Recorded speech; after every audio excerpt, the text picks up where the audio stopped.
The message appeared on his screen long after midnight, a simple, "Are you awake?" But it was the kind of question that could fracture a life.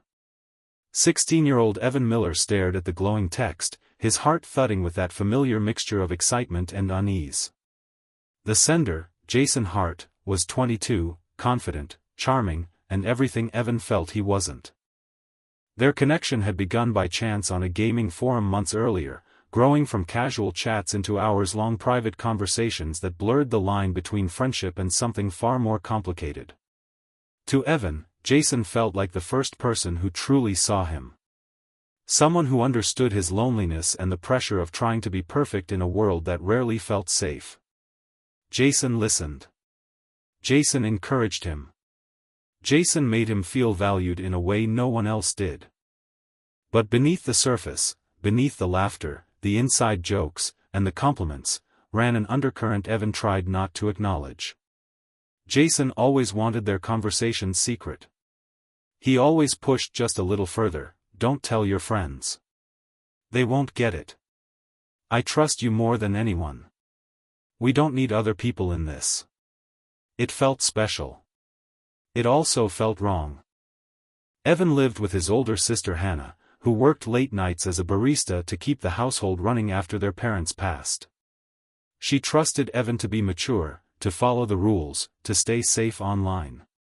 If she ever saw the messages Jason sent, the emotional dependence, the sudden demands for money when he claimed he was struggling, the guilt-laced reminders that Evan was the only one he could rely on, she would have ended everything immediately. But Evan kept the secret. Jason's influence grew stronger with each passing week.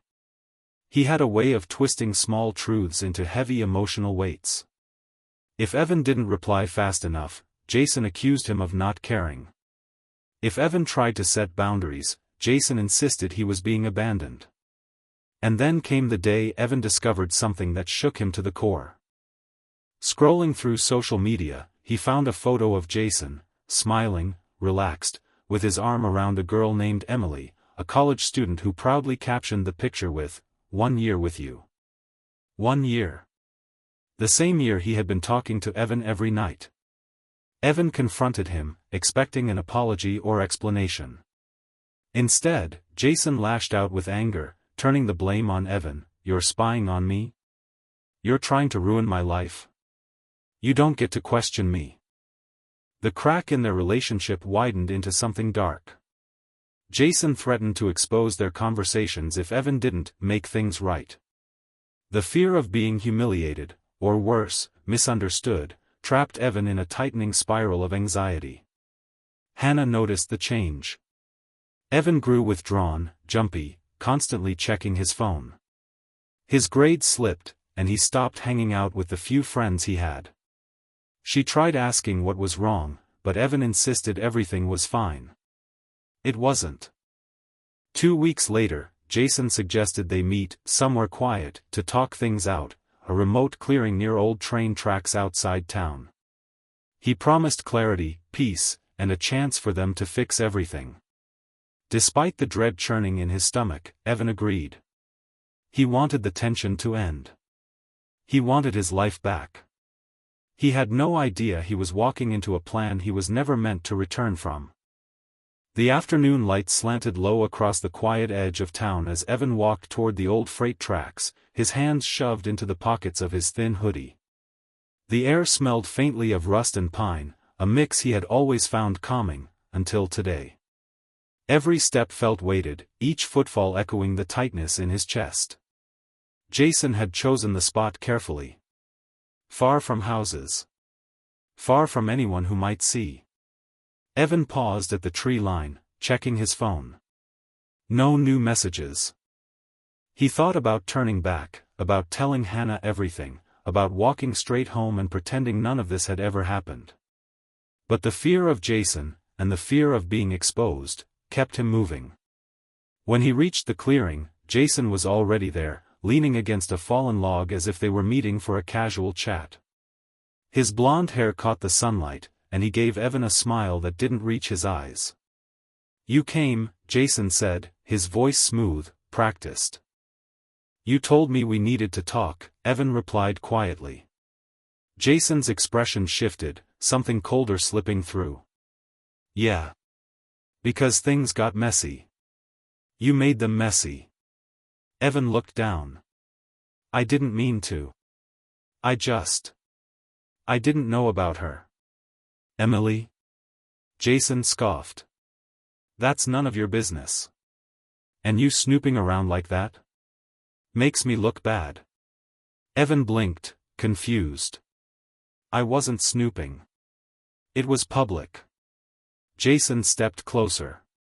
You still ruin things. The silence that followed was thick, filled with the distant hum of insects and the metallic groan of an idle railcar settling on its tracks.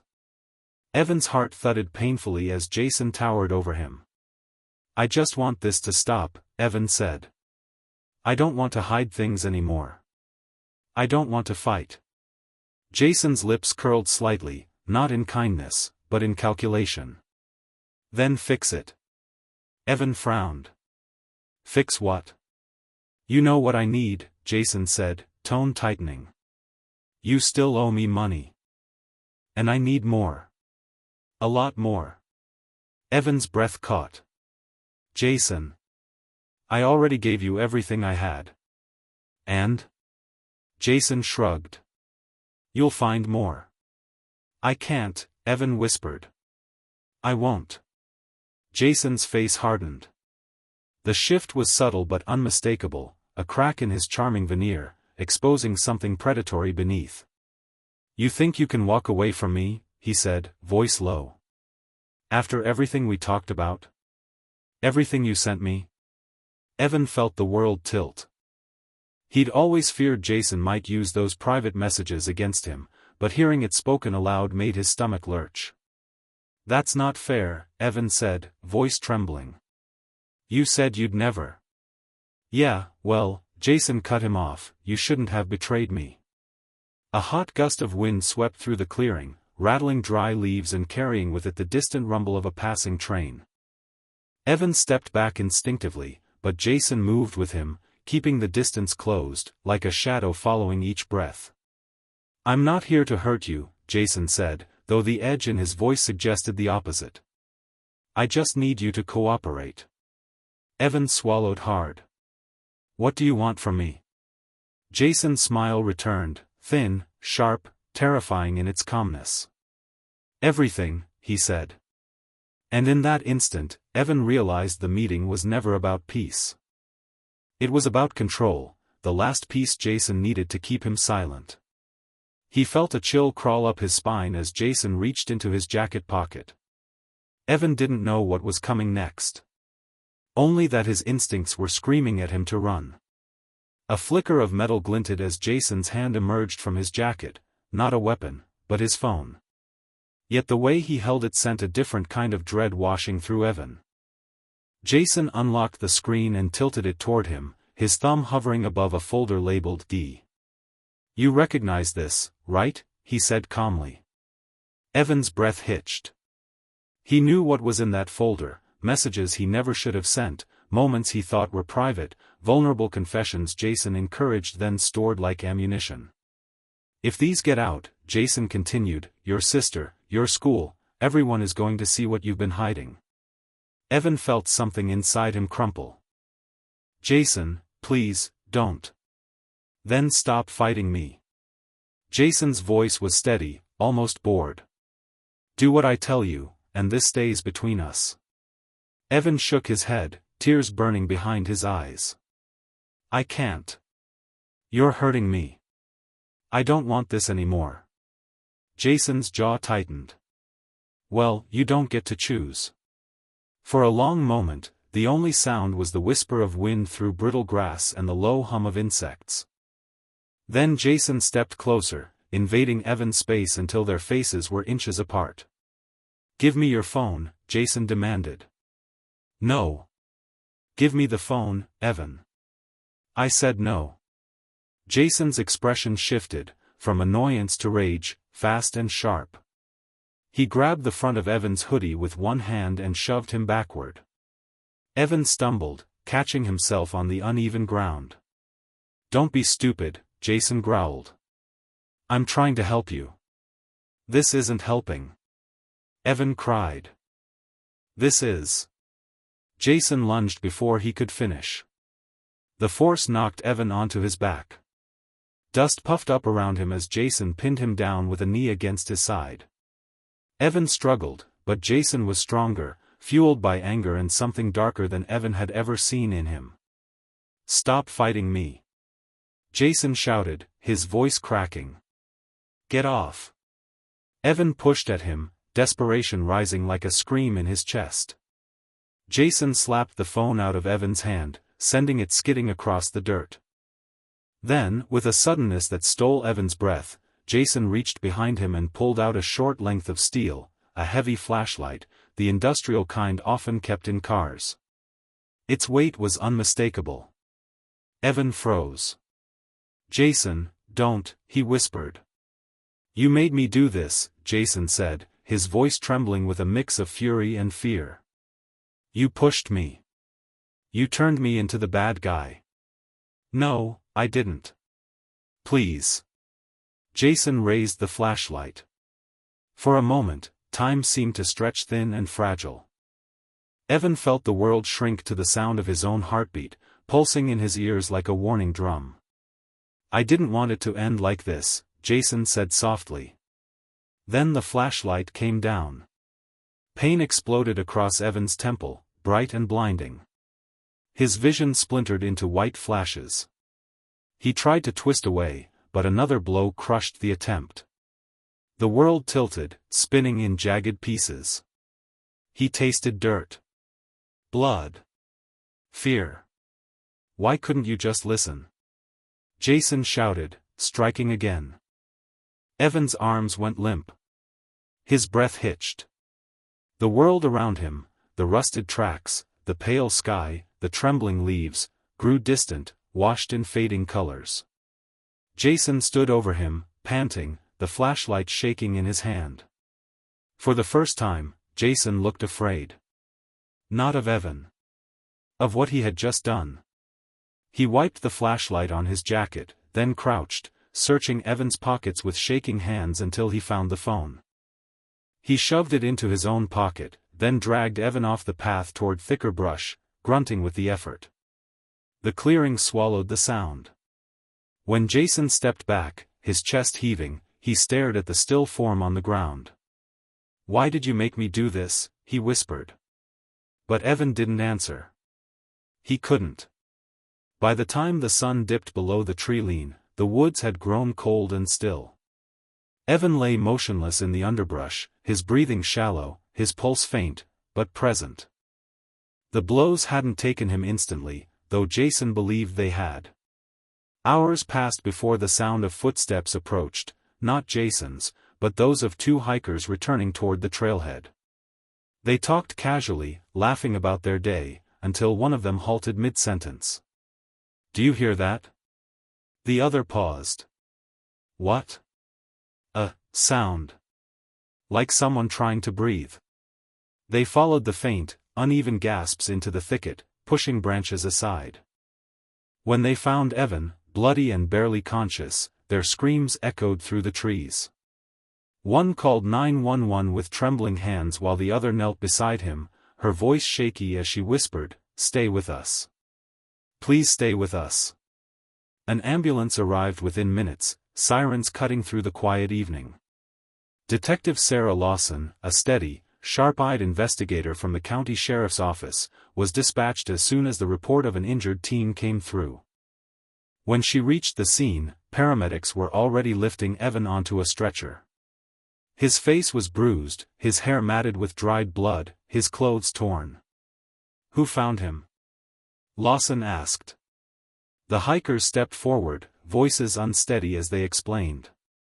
Lawson asked a few questions, quickly piecing together what little she could from their statements. The paramedics rushed Evan toward the ambulance. His eyes fluttered, but he was unable to speak. Whatever had happened here had left him drifting on the edge of consciousness. Lawson scanned the clearing, her gaze attentive and calculating. She crouched, brushing aside disturbed earth and broken twigs. Drag marks. Not far. Someone had moved him, hurriedly. And without any attempt to hide the signs. This wasn't an animal attack. And it wasn't an accident. It was intentional. She noticed something glinting a few feet away.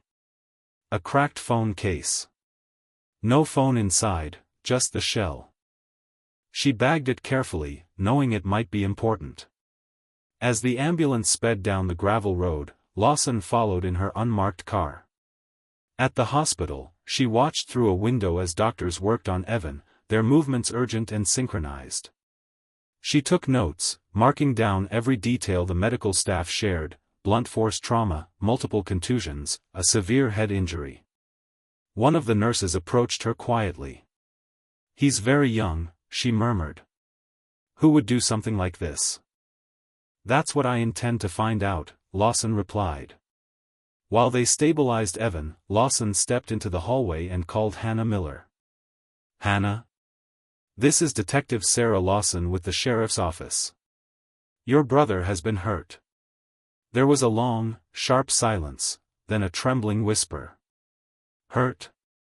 What do you mean hurt? Where is he?" "He's at County General. You should come as soon as possible." When Hannah arrived, breathless and pale, Lawson met her outside the emergency room. Hannah's eyes were wide with fear. "What happened to him?" she asked, gripping her own arms as if holding herself together. "We don't know yet," Lawson said gently. "But we're going to find out. Anything you can tell me about where he was today? Or who he might have been with?" Hannah shook her head at first, then hesitated. He's been different lately. Secretive. There's someone he's been talking to online, I think. Someone older." Lawson felt a spark of recognition, a pattern she'd seen too many times. "Do you know a name?" "No," Hannah whispered. "But I think Evan was scared of him." Lawson wrote that down. A potential suspect. And a motive. Later that night, hospital staff informed her that Evan had stabilized but remained unconscious. The doctors were unsure when, or if, he'd wake fully enough to speak. Lawson stood at his bedside, taking in the bruises along his jaw, the bandages wrapped around his head, the slow rise and fall of his chest. She made him a quiet promise. "I'll find who did this to you," she murmured. "And I won't let him hurt anyone else." Outside in the parking lot, her radio crackled with a report from a nearby resident who had seen a car parked near the tracks earlier that day, a dark sedan, unfamiliar, with someone matching a young adult male's description standing beside it. It wasn't much. But it was a start. Detective Lawson returned to the sheriff's office long after midnight, her mind racing through the pieces of the puzzle. Evan's injuries were intentional. The location was isolated. The missing phone, the drag marks, the digital secrecy, everything pointed to someone who knew Evan well enough to manipulate him. She sat at her desk, pulling up a digital request form. If Evan's phone was missing, she needed access to his online accounts. By morning, with Hannah's consent, Lawson had warrants filed for Evan's messaging apps and cloud backups. As soon as technicians extracted the data, a flood of conversations filled Lawson's screen. There it was, the name she had been waiting for. Jason Hart. Messages showed months of emotional pressure, sudden demands, late-night calls, and the final chilling exchange: "Jason, we need to talk. In person." "Evan, is everything okay?" "Jason, just meet me. Same place as before." That last message had been sent only hours before the attack. Lawson's stomach twisted. The predator wasn't a stranger. He wasn't an anonymous lurking figure. He was someone Evan believed cared about him. With growing urgency, she ran a search on Jason. A local address popped up, a small apartment complex near the edge of town. He had no major criminal history, just a few minor infractions. But his financial records told a darker story: bounced payments, short-term loans, unexplained money transfers. And then Lawson saw the messages demanding money from Evan. A pattern of manipulation solidified into motive. By late afternoon, a new piece of evidence arrived. The cracked phone case Lawson found matched Evan's model. Forensics lifted partial fingerprints, some belonging to Evan, and one partial that belonged to Jason Hart. It was enough. Lawson called for a patrol unit. "We're picking him up," she said. Jason answered his apartment door with forced casualness, wearing athletic shorts and a practiced smile. "Detective," he said. "Can I help you?" Lawson met his eyes, calm and unreadable. "Jason Hart?" "Yes. You're coming with us. We have questions about a violent assault that took place yesterday." Jason's smile faltered. "Assault? I don't know anything about that." "We'll talk at the station," Lawson replied. He lifted his hands as if offended. "I'm not going anywhere without a reason." Lawson didn't blink. "We have evidence placing you with a minor before he was found critically injured. And we have your messages." Jason's face drained of color. Within moments, officers moved in, cuffing him as he sputtered, "This is insane. He came after me. I didn't do anything. He wanted money from me." Lawson didn't respond. She'd heard enough lies in her career to recognize desperation dressed as innocence. At the station, Jason's composure cracked under pressure. He began with denial. Then anger. Then blame. "He was obsessed with me," Jason insisted. "He followed me out there. He tried to attack me. I panicked. I didn't mean to hurt him." Lawson leaned forward, her voice steady. "Evan's messages show fear. Yours show control. And we know you asked him for money. You directed him to that clearing. The injuries weren't an accident." Jason's jaw tightened, and for a moment his mask slipped entirely. His voice dropped into a low, bitter whisper. "He shouldn't have betrayed me." Lawson felt a chill run through her. With that statement, the last piece clicked into place, the motive not just of desperation, but of pride, of ownership, of someone who believed Evan owed him obedience. By the time Jason was booked, charged, and awaiting arraignment, local media had already started running the story. A young teen found beaten and left for dead.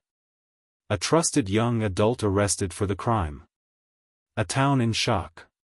At the hospital, Evan remained unconscious, though doctors said his condition was improving. Hannah sat at his bedside each day, holding his hand, whispering encouragement. Detective Lawson visited that evening. She stood quietly, then spoke softly to Hannah. "We have him," she said. "Jason's in custody." Hannah let out a long, shaking breath of relief. "Thank God." Lawson looked at Evan, still pale but stable, and made another promise to herself. The truth would come out. Fully. Publicly. And justice would be done. The trial began 3 months later, held in a packed county courthouse where whispers swirled like restless wind. Reporters lined the steps outside, capturing every detail of the case that had shaken the quiet town to its core. Inside, the atmosphere was tense, a mix of outrage, sorrow, and grim anticipation. Jason Hart entered the courtroom in a plain suit, his expression carefully neutral. But the faint tremor in his jaw betrayed him.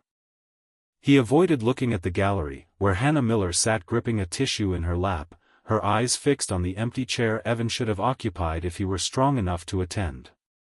Judge Marilyn Rhodes, stern and composed, presided over the proceedings.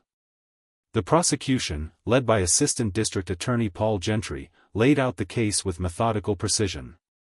He spoke of manipulation, secrecy, emotional pressure, and the escalating threats that cornered a vulnerable teenager. This was not a moment of confusion, Gentry said, pacing slowly before the jury. This was a calculated act by an adult who believed he could silence the one person who threatened his control. He presented messages showing Jason's anger, the demands for money, the insistence on secrecy. Photos of the clearing were shown, along with forensic evidence tying Jason to the scene. When the flashlight was revealed in an evidence bag, dented, stained, the courtroom fell into a heavy, breathless silence. The defense argued that Jason had acted in panic, claiming Evan had become unstable and had threatened him. But the story unraveled under cross-examination. Jason contradicted himself. His demeanor shifted between charm and irritation. His panic did not explain the meeting location, the threats, or the missing phone. When Hannah testified, her voice wavered but never broke entirely. He was scared, she told the jury. He never said why, but he was scared of someone. And now I know it was Jason. The most powerful moment came when Evan, still recovering but able to speak briefly, appeared by video deposition. His voice was soft, strained, each word chosen carefully. "I thought he cared about me," Evan said. "But everything he said, every message, it was all to keep me under his control. I went there because I wanted it to end. I didn't think he would try to kill me." Several jurors visibly swallowed hard. The trial lasted 9 days. The deliberation took only 4 hours. When the jury filed back into the courtroom, the tension was palpable. Hannah squeezed her hands together, whispering a silent prayer. The foreperson rose. "We find the defendant, Jason Hart, guilty of attempted murder in the first degree." A gasp rippled through the room. Jason slumped backward, his mask of confidence shattered at last. The judge delivered the sentence swiftly, life in prison, with no chance of parole. Hannah covered her face and sobbed, not with joy, but with overwhelming release. The agony of months finally loosened its grip. In the months after the sentencing, the town slowly returned to its ordinary rhythm. The train tracks were quiet again. The clearing went untouched, gradually reclaimed by tall grass and drifting leaves. But for those who knew Evan, the place would always hold a shadow. Evan continued with therapy and rehabilitation. He carried scars the doctors said would take time to heal, and deeper scars that only time and patience could touch. Yet he grew stronger. He spoke openly about manipulation and online safety, determined to make sure what happened to him wouldn't happen to someone else. Detective Lawson checked in on him occasionally, each visit reminding her why she chose this career. She admired the quiet resilience in him, the courage it took not only to survive, but to speak. Hannah remained steadfast, working extra shifts to support Evan's recovery. Their home, once filled with silence and fear, gradually warmed again with the sound of conversation, laughter, and the fragile promise of normalcy. Jason Hart's name faded from headlines, swallowed by the walls of a prison where control meant nothing and secrets offered no power. The community learned a hard truth, that darkness can hide behind a friendly face, and danger can grow quietly in the glow of a phone screen. But they also learned something else, that even after betrayal, fear, and violence, healing is possible. In the end, Evan's story stood as a reminder that sometimes the bravest thing a person can do is survive.